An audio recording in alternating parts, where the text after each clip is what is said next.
만약에 부모님이나 그 당사자가 어떤 기준으로 요양원을 골라야 되는지. 물론 자녀분이 자주 방문하는 것도 굉장히 중요하지만 실제로 요양원 자체가 어르신 중심으로 운영을 잘 하는지가 제일 중요한 것 같아요. 그래서 조금 멀어도 저는 이 어르신의 통증과 어떤 질환에 대한 파악과 거기에 따른 이제 그 케어가 굉장히 중요하다고 생각을 하는 거예요. 그 중에 중요한 거는 간호 서비스가 어디까지 가고 있는가, 어떻게 하고 있는가. 네. 안녕하세요. 안녕하세요. 네.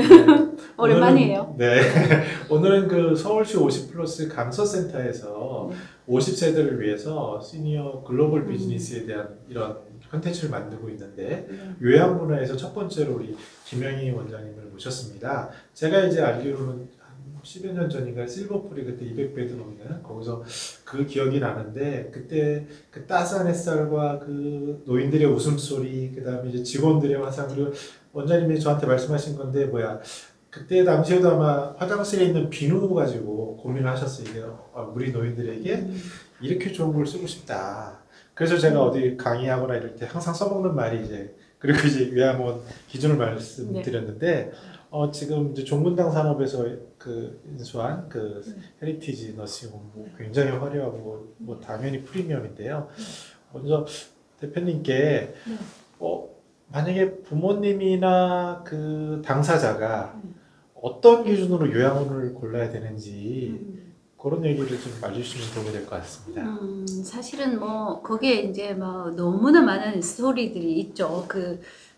어떤 요양원을 우리 부모님을 위해서 선택해야 되는지에 대해서는 본인들이 가지고 있는 여러 가지 이제 그 사정들이 있잖아요. 그 사정에 따라서 초이스가 다 달라지는데, 그래서 질문이 사실 방대한 질문이긴 한데요.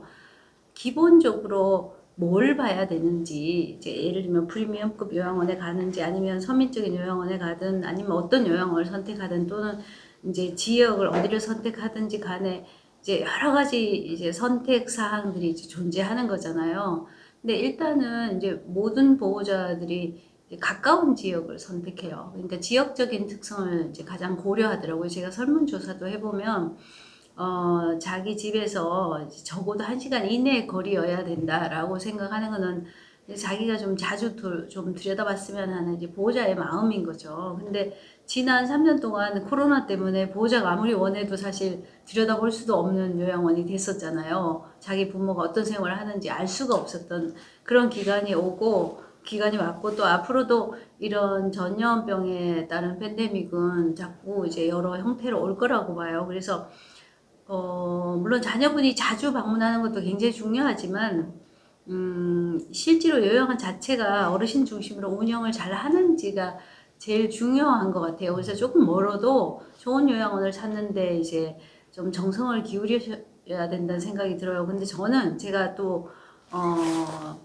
제가 간호사로서 이런 이제 표현을 한다고 혹시 오해하실 수도 있지만, 연세 드신 분들은 거의 엄청난 만성 질환들을 가지고 계세요. 그래서 기본적으로 다 가지고 있는 질환들은 90% 이상이 인지장애, 경도든 중증도든 중증이든 인지장애가 이제 상당히 거의 다 있으신 편이고, 그게 하나의 질환이고 여러 가지 형태로 이제 증상이 나타나잖아요. 그러면 그거를 이제 어떻게 케어를 해서 어떻게 약 복용에 따른 부작용도 엄청 많고 한데, 약을 전문적으로 얼마나 잘 복용시킬 것인지 어르신에 맞는 그런 부분들이 이제 있고, 그 다음에 거의 99% 정도 되는 것 같아요. 변비는 기본으로 다 갖고 계세요. 장 기능이 떨어져가지고.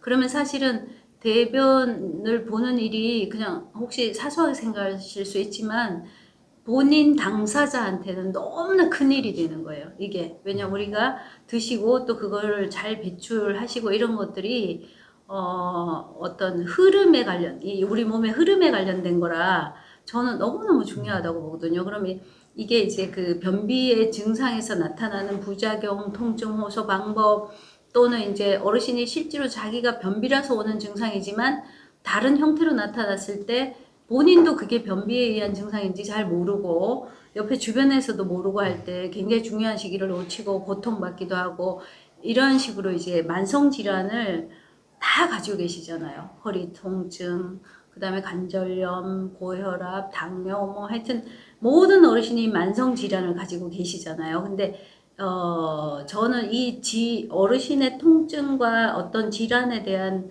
파악과 거기에 따른 이제 그 케어가 굉장히 중요하다고 생각을 하는 거예요. 그게 없이 다른 걸 뭐 아무리 잘한들 무슨 소용이 있겠어요?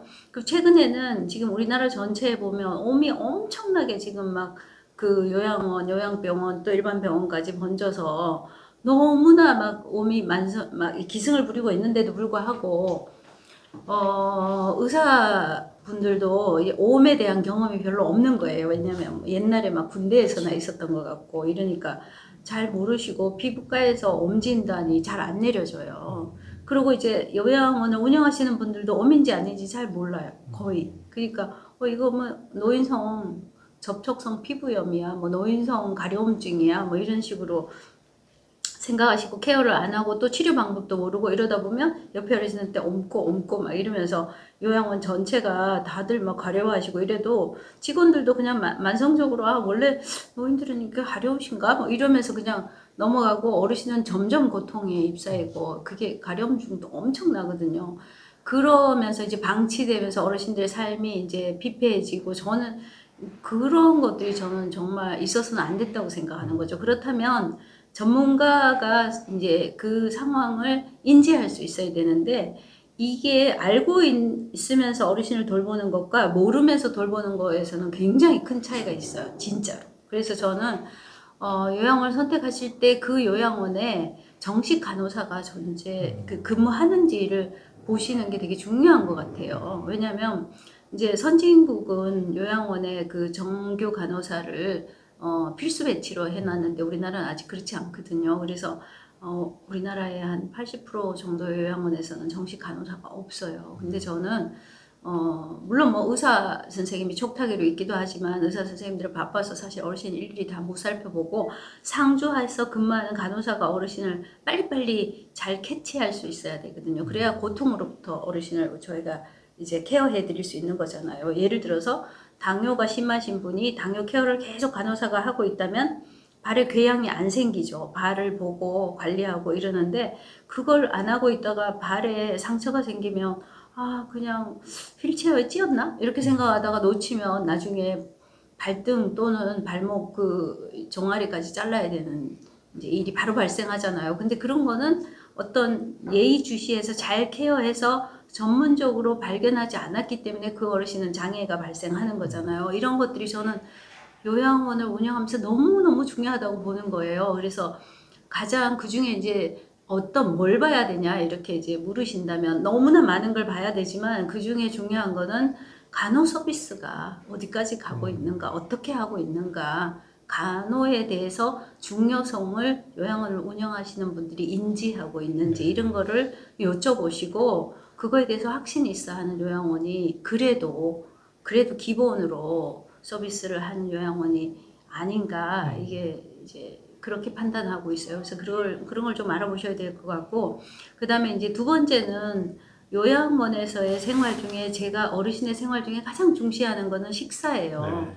왜냐하면 이게 집에서 드시던 이 자녀들도 왜 엄마가 그 요리해 준 거를 나이 들어서도 찾잖아요. 근데 마찬가지로 당신이 평생 집에서 드셨던 음식의 그 요리 방법이 있어요. 물론 이제 뭐 큰 그림으로는 집밥이라고 이제 표현하지만 다 다르거든요. 된장 하나를 끓여서 먹는 방법도 뭐 어떤 분은 마른 메주를 좀 몇 개를 뜯어가지고 된장을 끓였을 때 너무 맛있고 나 그걸 너무 먹고 싶어 뭐 이런 분도 있고 여러 형태가 있겠죠. 근데 요양원에 오시면 일단 원하시는 시간에 원하시는 음식을 원하시는 방법으로 드실 수가 없어요. 그냥 단체로 음식이 딱 그렇지. 오고 내가 먹기 싫어도 일어나서 먹어야 되고 그 다음에 또 내가 원하지 않은 음식이 와도 이제 먹어야 되는 거죠. 제가 조금 아까도 상담했는데 당신 아버님은 저녁에는 두부를 이렇게 맵지 않게 이제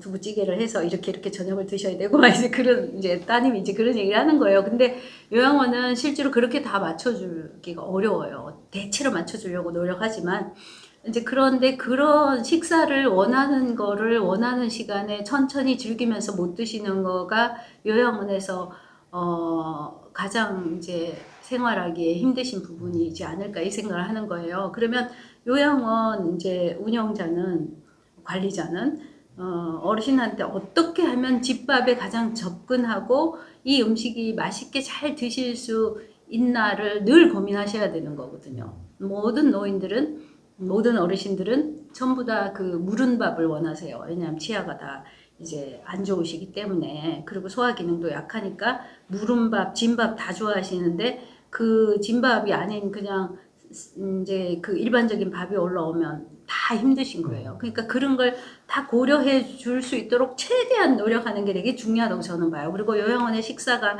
어르신의 건강을 좌지우지하고 또 실제로 잘 드시기만 하면 노년의 그 생활하시는 모든 것들이 다 되게 좋은 거거든요. 식사를 직접 요양원에서 만들어서 어르신들한테 직접 이제 드리는지 그거를 이제 체크해 보시는 게 좋을 것 같아요.